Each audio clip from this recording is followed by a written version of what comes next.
Would you use a smartphone or electric vehicle powered by nuclear batteries? Or maybe a nuclear-powered pacemaker that never needs changing? Russian researchers developed a nuclear battery design based on a radioactive element that has a half-life of over 100 years.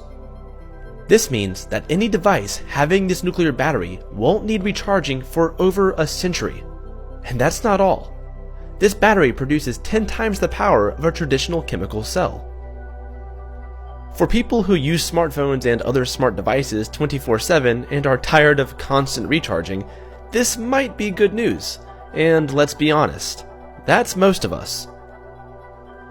What's better news is that there is no need to panic, because this nuclear battery does not contain any mini nuclear reactor inside it. So how does it work? Nuclear batteries work through a process known as beta voltaics to produce electricity. As the name implies, it generates power from the decay of beta particles. A radioactive source inside the device decays and emits beta particles, and when these interact with a semiconductor layer, they can create an electric current. The prototype design is based on a radioactive isotope nickel-63 and a semiconductor made out of diamond.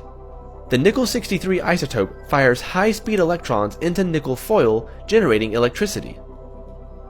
This nuclear battery boasts about 3,300 milliwatt-hours of power per gram and continues producing power for 100 years, because this is the length of nickel-63's half-life. Batteries powered by radioactive materials have been around for more than a century before more advanced methods such as lithium-ion arrived.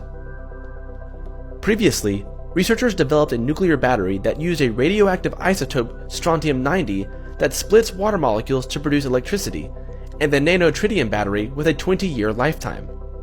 This sort of technology would be ideal for powering things you can't or would rather not access often, such as pacemakers. Now, you might be thinking that carrying a mobile device 24/7 packed full of radioactive materials is a bad idea, especially because beta radiation can cause cancer and death. But beta radiation can be easily stopped with a thin piece of aluminum, and this makes beta radiation much easier to control. Just make sure that the beta voltaic nuclear battery casing is more than a couple of millimeters thick, and try not to drop it. Like, ever. Even though we can control beta radiations, it will be some time before we can see commercial nuclear batteries in the market. Marketing a nuclear-powered pacemaker in today's world would demand more than just a catchy news ad. A lot of public education needs to be done before potential customers will feel comfortable using this technology. For now, nuclear batteries will probably only be used in military and space applications. Space agencies planning long trips will need to develop small power sources that don't need replacing in order to save on cargo space. Still, it would be nice to have a smartphone that never once needs recharging.